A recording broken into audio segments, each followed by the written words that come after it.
Hi everyone, welcome to agri with mnemonic. As you know कि हमने botany portion start किया हुआ है जहाँ हम फोटोसिंथेसिस के बारे में पढ़ रहे हैं। उसमें हमने पढ़ लिया कि फ़ोटोसिंथेसिस क्या होती है। कुछ साइंटिस्ट थे जिन्होंने उसके बारे में एक डिफरेंट अप्रोच के साथ उसके बारे में कुछ ना कुछ ऐसे डिस्कवरी की थी। एंड देन हमने फ़ोटोसिंथेसिस के जो कि दो पार्ट होते हैं, लाइक पहले लाइट रिएक्शन होती है, देन डार्क रिएक्शन होती है। उन दोनों के बारे में पढ़ लिया। जहाँ लाइट रिएक्शन से जो प्रोड्यूस होता है उसी को यूज़ करके डार्क रिएक्शन प्लांट स्टार्ट करते हैं। नाउ की जो लाइट रिएक्शन होती है वो कितने पार्ट में होती है। आगे जो लाइट रिएक्शन है उसको दो पार्ट में प्लांट परफॉर्म करते हैं। वो होता है एक साइक्लिक एंड देन एक नॉन साइक्लिक। साइक्लिक क्यों बोला जाता है और नॉन साइक्लिक क्यों बोला जाता है, ये समझते हैं। सबसे पहले हम साइक्लिक लेते हैं। एज यू नो कि जो फोटोसिंथेसिस वो फोटो सिस्टम 1, 2 इन दोनों से स्टार्ट होती है, क्योंकि ये क्या है, एक पिगमेंट है जो एक पर्टिकुलर वेवलेंथ को एब्जॉर्व करते हैं। और वो वेवलेंथ कौन सी है, फोटोसिंथेटिकली एक्टिव रेडिएशन, जो 400 से 700 आर्मस्ट्रॉन्ग के नैनोमीटर के भीतर अंदर होती है, जो उसकी रेंज होती है।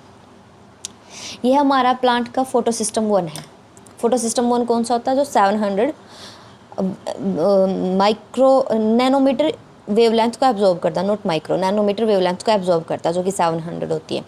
और फोटो सिस्टम 2 680 को करता है। 680 क्या, वो हमेशा फोटो सिस्टम 1 एक्टिव होता है। और ये 1 क्यों है, क्योंकि सबसे पहले इसको डिस्कवर किया था।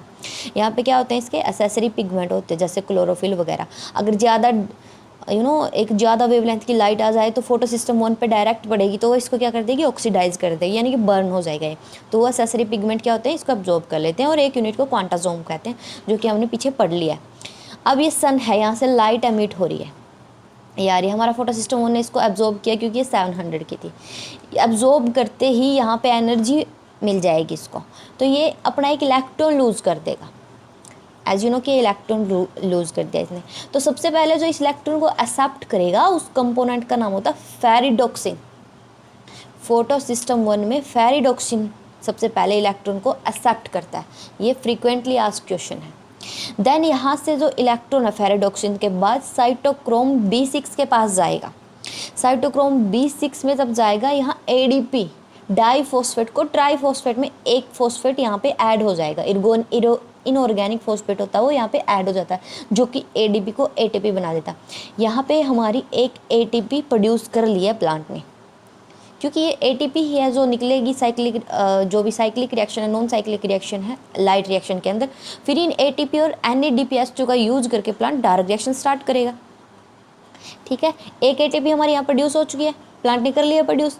देन साइटोक्रोम B6 के बाद जो ये इलेक्ट्रॉन है आगे साइटोक्रोम F के पास जाएगा। ठीक है, B पहले आता है अल्फ़ाबेट में, F बाद में आता है, तो पहले B के पास, देन F के बाद साइटोक्रोम F के पास जाएगा। देन ये इलेक्ट्रॉन प्लास्टोसाइनिन के पास चला जाएगा। तो साइटोक्रोम से साइटोक्रोम F में आएगा, तब फिर एक ADP से ATP कन्वर्ट हो जाएगा। याद रखना, साइक्लिक फोटोफॉस्फोराइलेशन में ऑलवेज 2 ATP बनते हैं जब वो एक साइकिल परफॉर्म करता है। अब प्लास्टोसाइनिन या ब्लूइश कलर का होता है क्योंकि इसमें कॉपर सबसे ज़्यादा होता है। तो यहाँ से पता कर सकते हो कि कॉपर भी फोटोसिंथेसिस में इम्पोर्टेंट रोल प्ले करता है। तो यहाँ से जो इलेक्ट्रॉन है वापस फोटो सिस्टम 1 पिगमेंट 1 के पास चला जाएगा, यानी कि जहाँ से इलेक्ट्रॉन रिलीज हुआ था, घूम फिर के जहाँ जहाँ उसको जाना था ADP से ATP प्रोड्यूस होगी। सभी जगह से आके अपने जो काम है वो कंप्लीट करके वापस से इलेक्ट्रॉन लॉयल था, वापस अपने मालिक के पास पहुँच गया है। ठीक है, वापस आ गया है। तो ये देखो, एक साइकिल नहीं बन गया, जहाँ से गया था वहीं आ गया। तो इस वजह से इसका नाम होता है साइक्लिक फोटोफॉस्फोराइलेशन। और साइक्लिक फोटोफॉस्फोराइलेशन ऑलवेज स्ट्रोमा में होता है, क्योंकि हमने पढ़ा था वो पिगमेंट थे, थाइलाकोइड ऐसे था, इस पूरे स्ट्रक्चर को ग्रेना बोल दिया था, यहाँ पे पिगमेंट थे। तो ये तो जो लिक्विड है, लिक्विड में है ये, भले ही थाइलाकोइड के बाहर है, तो ये क्या है, स्ट्रोमा में प्रोड्यूस हो रहे हैं। ठीक है, कौन, ये सारे जितने भी पिगमेंट है यहाँ पे। तो हम समझ सकते हैं कि जो साइक्लिक रिएक्शन है फोटो सिस्टम 1 है वो ऑलवेज कहाँ होगा, स्ट्रोमा में। और ये जो डिस्कवरी है ये किसने की थी, पार्क एंड सेन ने। इसके बारे में किसने बताया था, पार्क एंड सेन। ठीक है, हमारी क्या होगी, 2 ATP इस रिएक्शन में प्रोड्यूस हो चुके हैं। अब यही रिएक्शन अगर मैं 6 टाइम और रिपीट करवाऊँ, तो आप समझ सकते हो कि 2 ATP इंटू 6 12 ATP यहाँ प्रोड्यूस हो जाएगी। अल्टीमेट हमारा गोल क्या है, 18 ATP एंड 12 NADPH2। यहाँ अकेला NADP नहीं है, यहाँ NADPH2 है। फोटोसिंथेसिस हम कर रहे हैं, P फॉर फोटोसिंथेसिस, ठीक है, यहाँ याद रखना। NADH होता है एक होता है NADPH2, तो यहाँ NADPH2 बनता है। क्यों बनता है, P से हमें याद रखना, फोटोसिंथेसिस पढ़ रहे हैं, P फॉर फोटोसिंथेसिस और यहाँ पे P ऐड होगा, NADPH2, ठीक है। लेकिन यहाँ पे तो 12 ही ATP प्रोड्यूस हुए हैं, क्योंकि बाकी का काम कौन करेगी, नॉन साइक्लिक फोटोफॉस्फोराइलेशन रिएक्शन, जो कि ही लाइट रिएक्शन का एक पार्ट है। जैसे लाइट रिएक्शन, इसके 2 पार्ट, साइक्लिक और नॉन साइक्लिक। साइक्लिक में हमने कितने प्रोड्यूस कर लिए ATP, 12 ATP, क्योंकि ऑलवेज ये 6 टाइम ये रिएक्शन रिपीट होगी, तब जाके कोई ना कोई चीज़ बनेगी। ओके, तो 12 ATP यहाँ पे यूज़ हो गए। अब देखते हैं हम नॉन साइक्लिक फोटोफॉस्फोराइलेशन। सी, ये है हमारी नॉन साइक्लिक फोटोफॉस्फोराइलेशन रिएक्शन। ये क्यों है नॉन साइक्लिक, क्योंकि देख सकते हो इसमें कोई चीज़, अगर एक इलेक्ट्रॉन निकल रहा है तो वो कभी वापस नहीं आ रहा, वो आगे ही यूज़ हो रहा है किसी न किसी प्रोसेस में। तो इस वजह से इसको नॉन साइक्लिक बोलते हैं। और इसको जेड स्कीम क्यों बोलते हैं, क्योंकि इसमें एक स्ट्रक्चर है जेड जैसा, देखो पहले ही देखो अपीयर हो रहा ना जेड जैसा स्ट्रक्चर। तो यहाँ की जो रिएक्शन है वो ऐसे होगी जैसे जेड एक सिंबल होता है, इस वजह से इसको जेड स्कीम भी बोलते हैं। और ये ऑलवेज कहाँ होगी, ये ग्रेना में होगी, क्योंकि हमने पढ़ा था ना थैलेकोइड, ये जो फोटो सिस्टम 2 है वो ग्रेना के अंदर, ये जो ग्रेना है थैलेकोइड तो एक होता है ये कोइन जैसे स्ट्रक्चर, ऐसे ये पूरे को ग्रेना बोलते हैं। तो ये पूरे ग्रेना के अंदर होता है फोटो सिस्टम 2 इधर, तो इसको बोल सकते हैं कि ये ग्रेना में हो रही है। तो फोटो सिस्टम 2 क्या होगी, ग्रेना में होगी, जैसे मैंने अभी बताया, ये पार्क एंड सेन ने डिस्कवर किया था इसके बारे में। देखो सबसे पहला हमारा जो फोटो सिस्टम 2 है 680, फोटो सिस्टम 2 कौन सी एब्जॉर्ब करता है वेवलेंथ को, 680 वेवलेंथ को। यहाँ सन है, लाइट एमिट हुई, लाइट एमिट होते ही ये एब्जॉर्ब करेगा उस वेवलेंथ को, एब्जॉर्ब होते ही क्या होगा, सबसे पहले इलेक्ट्रॉन निकलेगा, ठीक है। फोटो सिस्टम 1 में हमने पढ़ा था क्या था, जो एब्जॉर्ब कर रहा था क्या था, फेरिडोक्सिन था।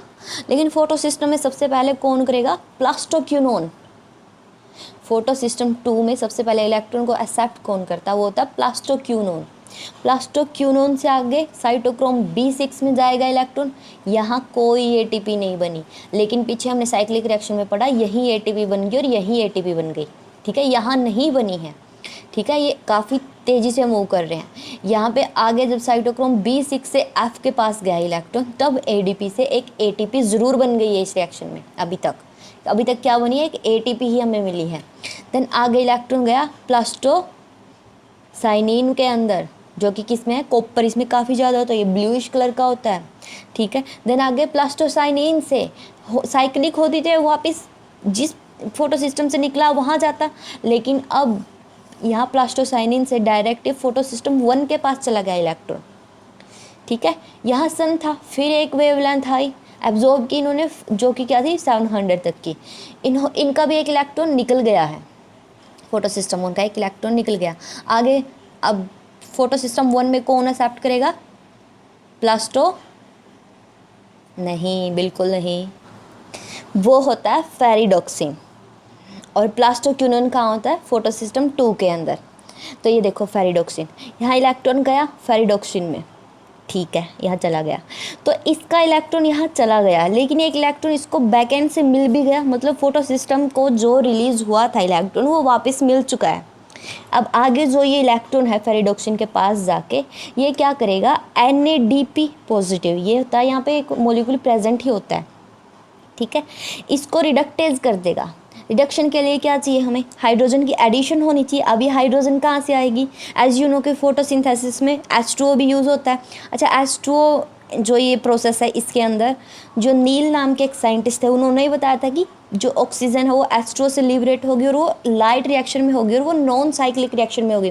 क्या साइक्लिक रिएक्शन में हमने पढ़ा कि कहीं भी वाटर का क्या हो रहा है, फोटोलाइसिस। फोटो क्यों, क्योंकि एनर्जी की वजह से यहाँ पे पानी टूटेगा, कोई और रिएक्शन नहीं होगी, तो इसको फोटोलाइसिस बोलेंगे। लाइसिस मीन्स तोड़ना, फोटो मीन्स लाइट, जो लाइट की प्रेजेंस में चीज़ टूटेगी उसको बोलते हैं photolysis.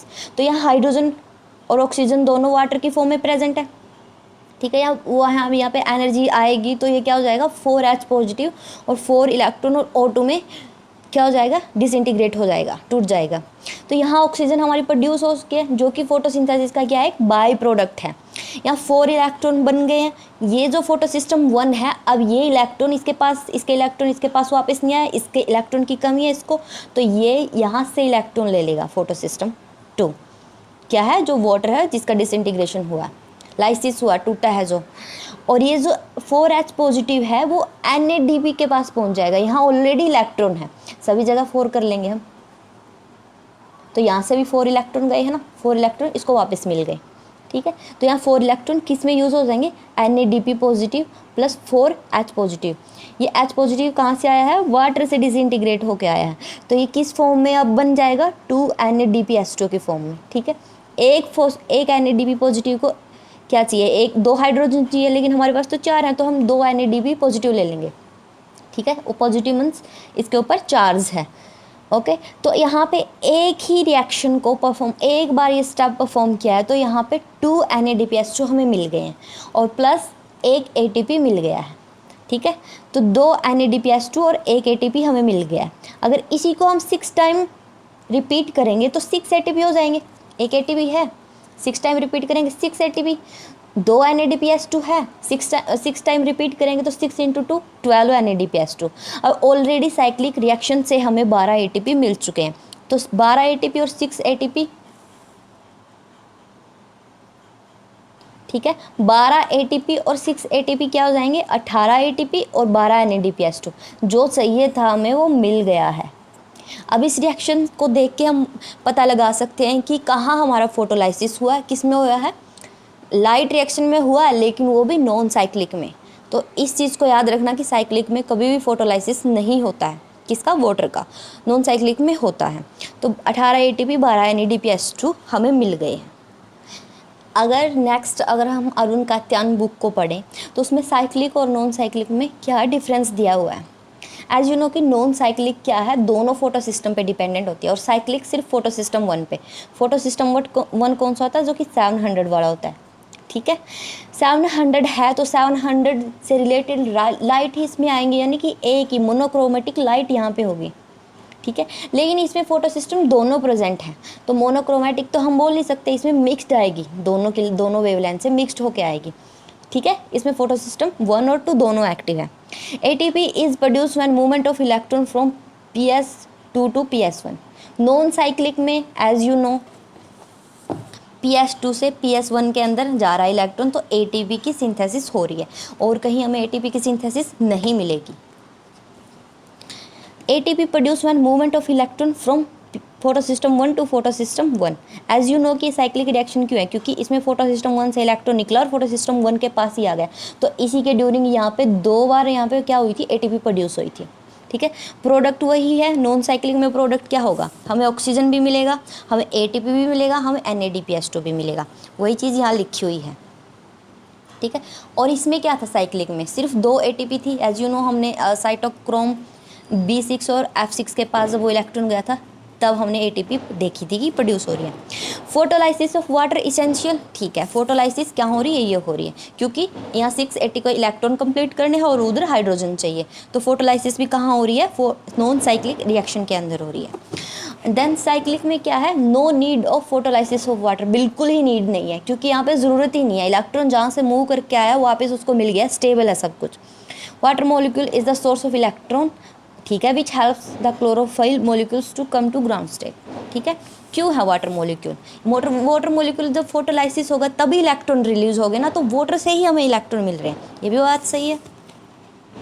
Electron comes from photo system, यानी कि 700, water is not the source, ठीक है। हमें पता है कि ऐसे 700 से इलेक्ट्रॉन गया वापस इसी के पास आ गया, क्योंकि इसमें किसी और जगह से इलेक्ट्रॉन लेने की ज़रूरत नहीं है, जो जहाँ से निकला था वापस वहीं पे आ गया।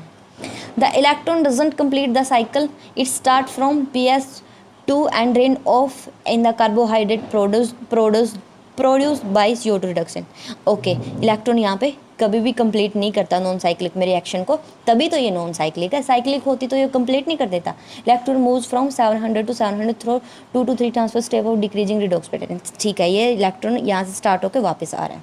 तो ये था डिफरेंस इसके बीच में साइक्लिक और नॉन साइक्लिक में, जो कि अरुण कात्यायन बुक में लिखा हुआ है। एज यू नो, देखो यहाँ पे पार्क एंड सेन ने बताया है कि जो फोटो सिस्टम 1 है वो स्ट्रोमा में होता है और फोटो सिस्टम 2 है वो ग्रैना में होता है, जो कि हम ऑलरेडी पढ़ चुके हैं।